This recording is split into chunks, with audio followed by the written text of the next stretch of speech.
This is FE Peer Review. The date is January the 17th, 2024. Godgevlamste, Vibes of Cosmos, and Our Man in Havana. Our story starts 2 years ago. I made a 1-minute debunk video for Mr. Sensible for one of his 1-minute debunk celebrations. And by the way, am I the only one that really misses Mr. Sensible? I really like his work, and he's been so quiet for so long. I understand he has a life outside of YouTube. He's got a family, and I believe he even has a grandchild now. So congratulations to Mr. Sensible, but we do miss you. Anyway, back to my video here. I did a 1-minute debunk for him. I was just poking a bit of fun at Vibes of Cosmos, nothing too serious. For those of you who don't know Vibes of Cosmos, he has an idea that the moon is some sort of plasma, something or other that reflects the Earth. And if we look at the moon and understand better what we're actually seeing a reflection of the Earth's surface. So it makes it possible for us to see the parts of the Earth that we don't otherwise get to see. His idea, of course, is that the Earth is flat, with the continents that we know surrounded by the ice wall, which is Antarctica. However, there are a bunch more continents beyond the ice wall, and these can be deciphered, so to speak, by looking at the surface of the moon. We can see their reflections and thereby learn a little bit more about those other continents. That's Vibes of Cosmos. So I did a 1-minute debunk, and it's oddly enough turned out to be perhaps my most popular video. I seem to get a fairly regular stream of people coming over from his channel to mine and generally leaving some little comment on my video. They are maybe fans of his, or at least people who are interested in what he has to say. I don't know whether or not they necessarily agree with him entirely, but there's a constant trickle of people over to this video, and I got one the other day. His comment was very simply, "Okay, now try to debunk Godgevlamste. Have fun." Well, I've never heard of Godgevlamste, so I went and looked for him, and I did have a bit of fun. And that's what I'm going to share with you today. So here's Godgevlamste's channel. So let's go over here to Godgevlamste's channel. Now, I'd never heard of him, so I thought I would take a brief look through his list of videos. And, well, he seems to subscribe to every conspiracy under the sun. Doesn't particularly interest me. You can't reason with a person who's gone down this route.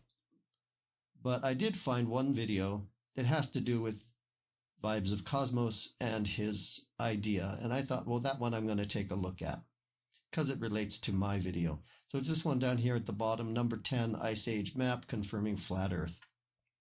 That's what we're going to take a look at today. I will put a link to Godgevlamste's channel in the description, but I don't recommend that people go over there and give him lots of comments and views and all of that. That just tends to get the algorithm excited, and we don't really need that. I should probably play for you 3 or 4 minutes of his video. I will probably work that in here, but I want to give you a quick summary of his basic idea first. He takes this world map here and moves the continents around.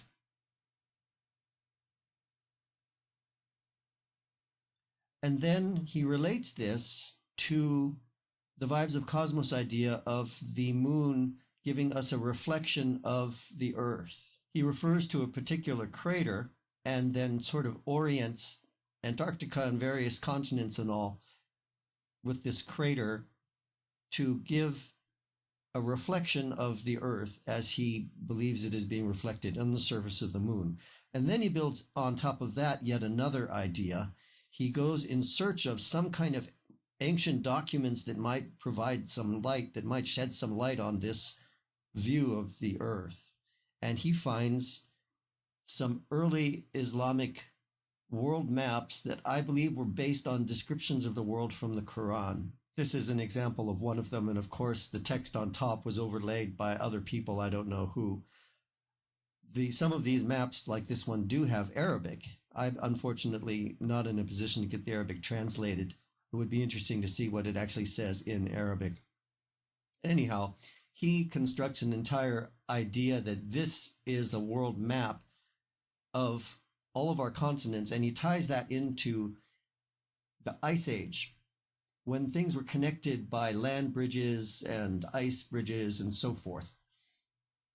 That's where his title about the Ice Age map comes together. Now, it's all very fun and interesting to listen to him build this elaborate structure, one idea built on top of the next. But in fact, it all hinges on his original concept of this. And if this is flawed, everything he builds on top of it is flawed as well. So now, Godgevlamste, I'm going to direct this discussion directly at you. You've spent a lot of time and effort creating a whole construct and doing a lot of research about it. But the fundamental idea at the bottom of it is, in my opinion, flawed and very quickly and easily identifiable as flawed. If you had exercised a bit of skepticism about your own ideas, if you had been willing to question your own ideas, you would have seen right away that there were some problems with this. And you might have spared yourself the time of building all that other stuff on top. So that's what I'm going to do. I'm going to show you some simple ways that you could test this idea and thereby discover some major problems with it. That's what I'm going to do here.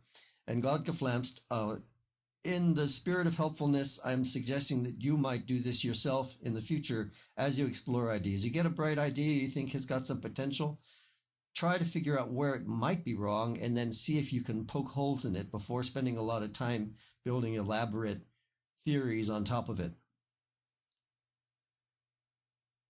Okay, let's play a bit of his original video, though. I think you benefit from hearing it in his own words.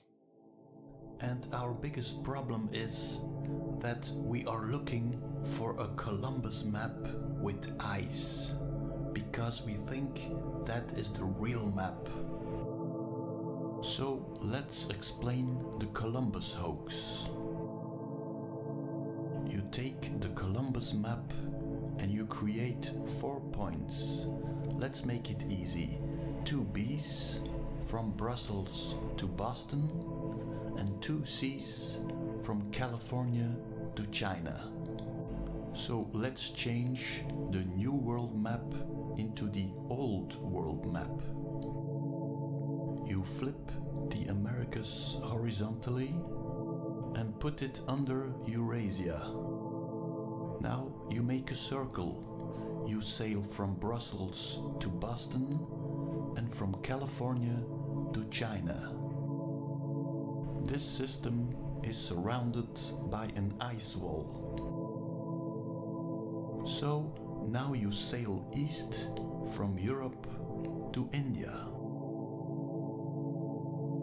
But Columbus said, what if we would sail west? Well, a little child would know you would hit the ice wall. But not Columbus.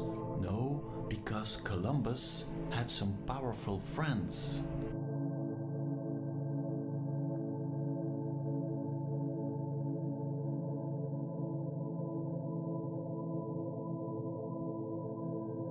So Columbus started sailing west. And you know what? He discovered a new continent. Was it a new continent? Well, of course it was. If you take the old continent, you flip it horizontally and put it on another place, it's a new continent. If you want to go from Brussels to Boston, that's easy. But if you want to go from California to China, the only way you are getting there is on a ball-shaped world. That's the way you change a circle into a ball. Now we have the new world. Okay, so this is what I'm going to do. I'm going to take his idea here and I'm going to pick a few points. Brussels, Belgium, Boston, Massachusetts, and our third point is going to be Havana. We need a third point to make this worth doing. Now, Godgevlamste spoke about traveling from one place to another. I'm going to put this in a different context. I'm going to pick a moment in time, particular day and a particular time. And I'm going to figure out where the sun appears to be in the sky in those three locations, Brussels, Boston, and Havana. At that same moment, all three places, where does the sun appear to be in the sky for a person standing in each of those three places? That's what we're going to look at, and I think that should be enlightening. Godgevlamste, if you're not familiar with the website timeanddate.com, you might find it very useful when you're doing some of your work. It's a nice resource. One of the things I like to try to do with my channel is bring resources to people so that they can get more out of their own research. So here we are at timeanddate.com, and this was today, January the 17th at 1434 UTC time, and it shows us the geographic position of sun. Now, the geographic position is the spot on Earth where if you were on that spot, in this case it happens to be over water, so if you were on a boat on that spot, the sun would be directly straight up over your head. That's what the geographic position of the sun means. Then we have Brussels up in the upper right where I'm circling the mouse. We've got Boston over here to the left, and then Havana down below. So what I did was, within the course of about 2-3 minutes, I gathered the data for each of those three places. I tried to do it fairly quickly in order that I could get a location for the sun for each of those three locations. So here's Boston, Massachusetts. See it here. The time, 17th of January, and it's giving local time. The time in Boston was 9:33 in the morning. It gives us the sun direction, which we see here, 145.23 southeast. I'll explain what that means in a minute. It gives us the sun altitude, 19.05 degrees. And then for reference, I have included down here in the bottom right the location of Boston. Now, Boston, of course, covers a certain amount of area, and I had to decide what point in Boston to use for this. I don't know from timeanddate.com what exact point they use when you type in Boston. So what I did was I simply went to Google Earth and typed in Boston, Massachusetts, and I let Google Earth pick the point. So here we see Google Earth, and up here I've selected the location Boston. And I imagine Google has some means for determining what is the center of Boston. Anyhow, it does give us latitude and longitude down at the bottom of the screen. And so those are the numbers that I used here. Now, Godgevlamste, why am I explaining all of this to you? Well, simply because it could be that timeanddate.com uses a slightly different location in Boston than Google Earth identifies, and I can't know. So there's an inherent limitation in these tools that I'm using. And the point of that is that every tool has its inherent limitations. So we may not be able to know the limitation precisely, but if we can at least know that the limitation is there, we've identified, a little bit of possibility for error. So I know that there is the possibility for a bit of error here, and I can't say exactly how much, but I know that it's there. So if I find that things don't quite match up at the end of the work here, okay, we'll see if we can attribute that to the error that's inherent in our tools. Of course, if I had more powerful tools, I could reduce the error. And that's a good thing to know. This is all a part of doing scientific research. It's understanding your tools. And if I have less powerful tools, I'm going to introduce more error, so I should be aware of that. For example, if I was simply trying to identify the spot on a desktop globe, I probably would not be able to get down to more than a few minutes, better than a few minutes. So Godgevlamste, that's just a little lesson about tools that I wanted to share with you. It's an idea to keep in mind as you're doing your research, the limitations of your tools. That'll come back again when I start doing more detailed analysis using SketchUp. Okay, so I got the data for Boston. Now we will get the data for Havana and Brussels. Here we see Havana, 17th of January, 9:33:49 in the morning. And we have a sun direction, a sun altitude, and again, I identified the location based on Google Earth. And here we see the same for Brussels. time, sun direction, sun altitude. Note that the time is local time for Brussels. So instead of 9:30 something in the morning, it's now 15:34 in the afternoon, which is a 6-hour difference, which is due to the time zones. So it's the same moment in time in both places, but different clock times due to time zones, and our Brussels location. So now we've got a nice little set of data we can start using for our analysis. Let's take a dive into SketchUp. So, Godgevlamste, why SketchUp? Well, it's a program that I use a lot in my work and a program that I'm very comfortable with and fairly proficient at. So I find it very easy to use. I can be quite accurate with it, and I can work quickly with it. So this is a tool that I'm comfortable with. I encourage you to find tools that you're comfortable with. There are a lot of programs out there that might be useful to you. In fact, I'm going to make a shout out right now to my audience. Anybody out there who wants to put in a comment about your favorite programs to use different kinds of work. It could be math programs or graphic design software.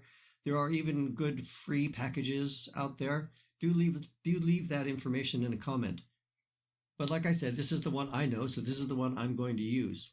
That said, there are even better programs out there, some that I don't know how to use, unfortunately, that do some really amazing things. Jos Lees, for example, has a great channel where he does these really beautiful visualizations of various principles, physics principles, mapping.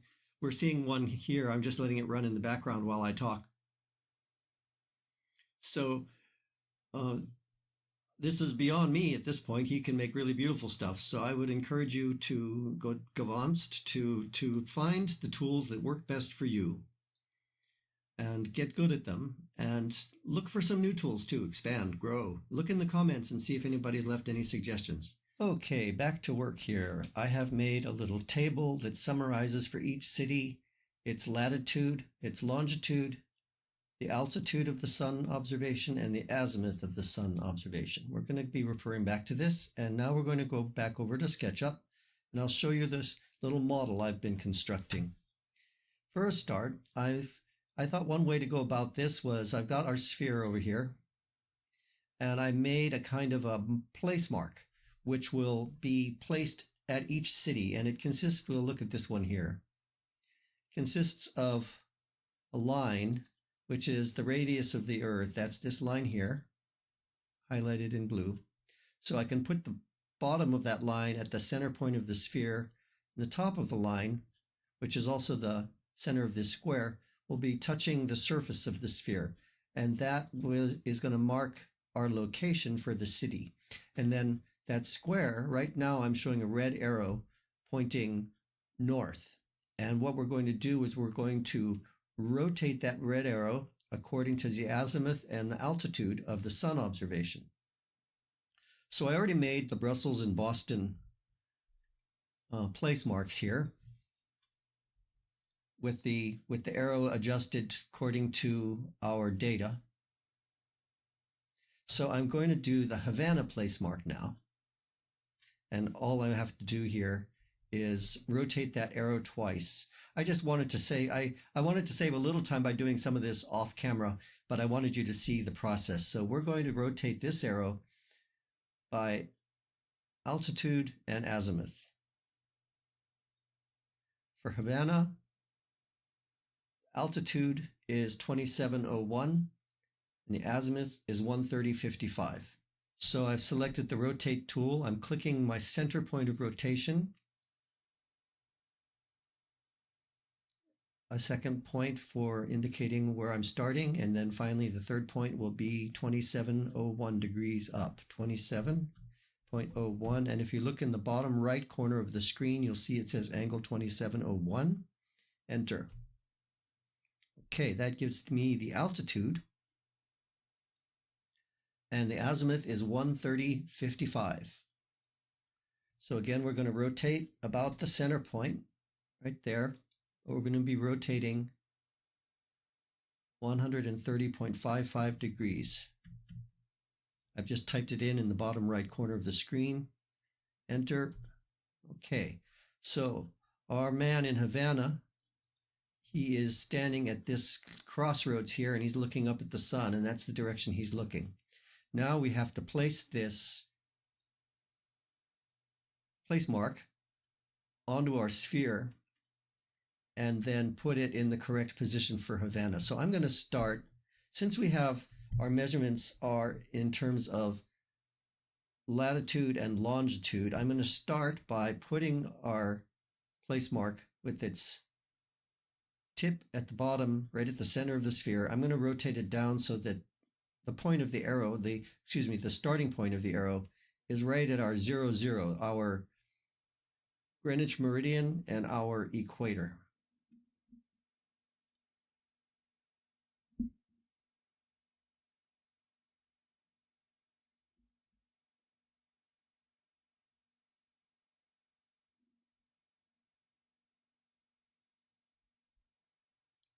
Latitude 23.114.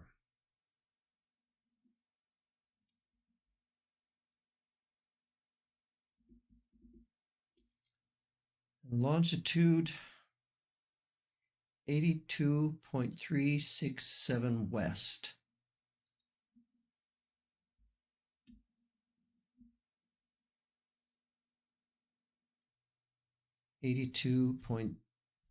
.367, and I'm rotating it in the westerly direction.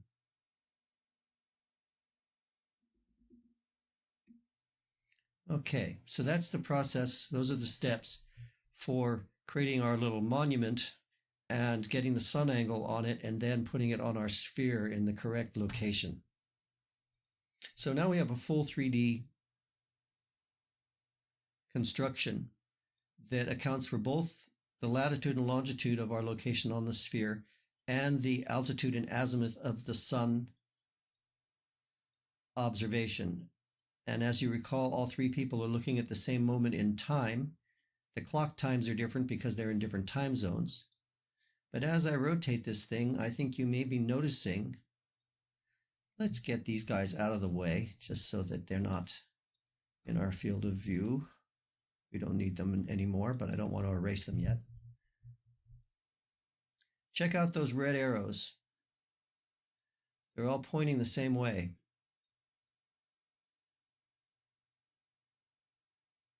Let's take a look at it from top down. We're looking straight down over the North Pole. And I'm going to make sure that perspective is turned off so we're seeing this in an orthographic view. Let's see, camera, parallel projection. Okay. So there's a view looking straight down. The North Pole is right where the mouse cursor is. And we see the three arrows all pointing towards the lower left of the screen. I think we can do a little guideline. There's one. There's one. You see I'm doing these guidelines. They align with these arrows. And if the globe Earth heliocentric model is what we're trying to reproduce here, to the extent that I've gotten everything done right, those guidelines should be, strictly speaking, not completely parallel. They should converge at a point some 93 million miles away. But for practical purposes, in terms of looking at it on the screen, these guidelines should not intersect. They should not meet each other. They should be basically parallel lines. And running up against the graphic limitations here, but you can see that these three guidelines, they look pretty darn parallel, which is what we would expect with our heliocentric model. So at this moment in time, using the data we collected, all three people, our man in Brussels, our man in Boston, and our man in Havana, they're all looking in exactly the same direction. So Godgevlamste, the data we got matches the globe heliocentric model. If you want to question that data, I invite you to get in contact with two friends of yours. You're in Brussels, I presume. So find a friend somewhere in some other city in North America. I'm sure within your Flat Earth network, you can find somebody to volunteer. And then somebody in some third location where all three of you we'll be looking at sunlight. We'll be seeing the sun at the same time. So obviously you can't have somebody in a third location where it's nighttime.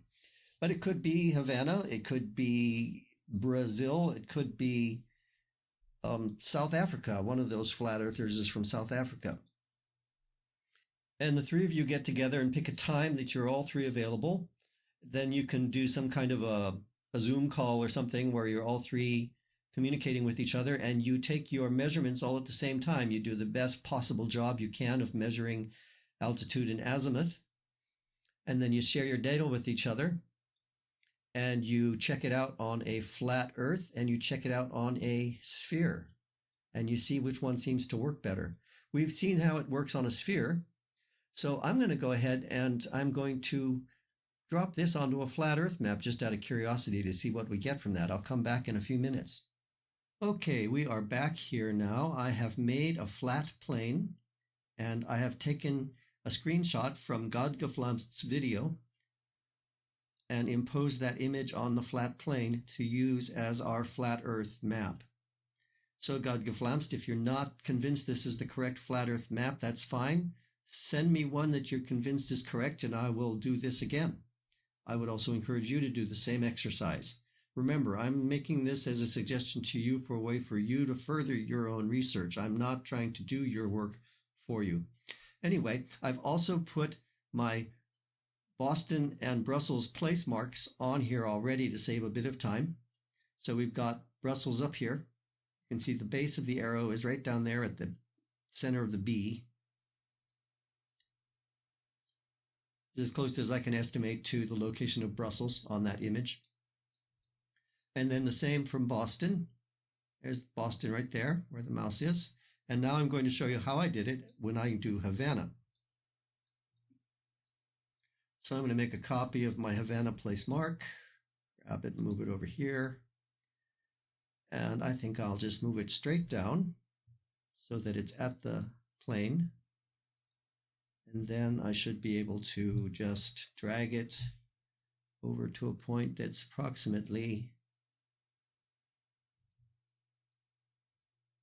where Havana is located. And I'm going to have to make a change here. I did this on Boston, and this, you'll see that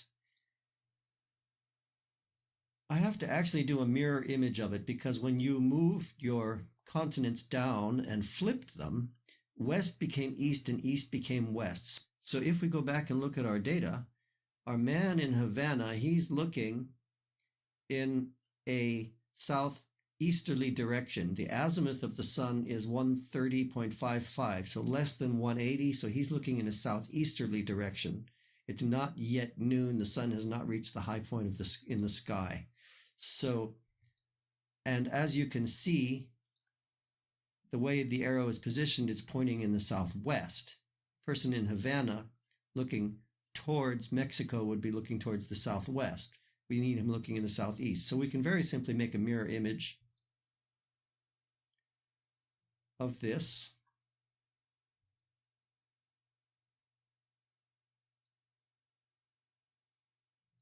One of the nice features in SketchUp, makes it very easy to mirror things. And now I need to move it back to where I had it, which was about there. And as we can see, our man in Boston and our man in Havana are looking in different directions. One Boston man is looking where I've got the mouse, and the Havana man is looking at a slightly different angle. Boston and Brussels are nearly parallel, but I think they diverge a little bit. Anyway, it's clear that these three people, I'll put those same guidelines in. It's very clear that these three people are all looking off in different directions. They are not looking in parallel lines to each other. That means that they're not all looking at one point where the sun is located. Even in a flat Earth model, assuming there's just one sun, they are not looking at the one and the same object. They're looking in three different directions. So that's something you're going to need to work on, Godgevlamste. You're going to need to figure out how actual measured observations taken by people on the surface of the planet, how those align with a flat Earth model. At this point, this flat Earth model, it can't be done. This observation doesn't work on this flat Earth model. So there you go. There's some homework for you. Get together with two friends, time it to take an observation, and then take your data from all 3 points and have fun. Try to make a flat Earth model that works, and you might as well test your data on a sphere at the same time. Because that's what it's all about, doing your own research. All right, everybody, I think this is enough. I will close here.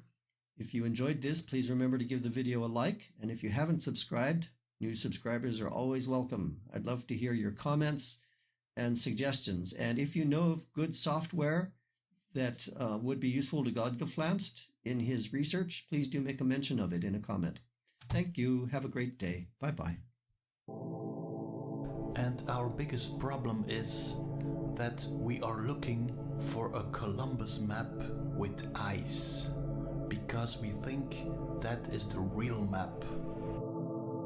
So let's explain the Columbus hoax. You take the Columbus map and you create 4 points. Let's make it easy.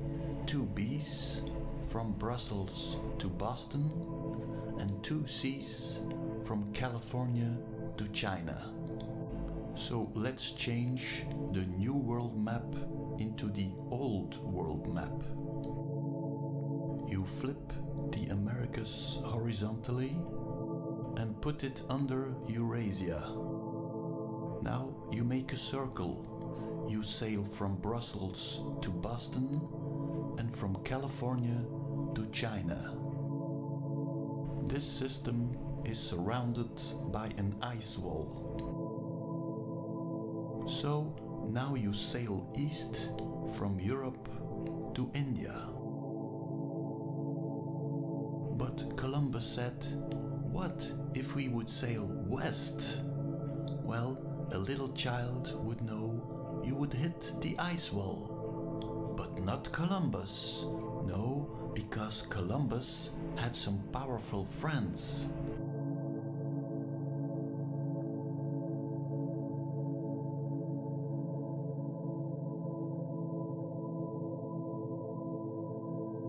So Columbus started sailing west. And you know what? He discovered a new continent. Was it a new continent? Well, of course it was. If you take the old continent, you flip it horizontally and put it on another place, it's a new continent. If you want to go from Brussels to Boston, that's easy. But if you want to go from California to China, the only way you are getting there is on a ball-shaped world. That's the way you change a circle into a ball. Now we have the new world.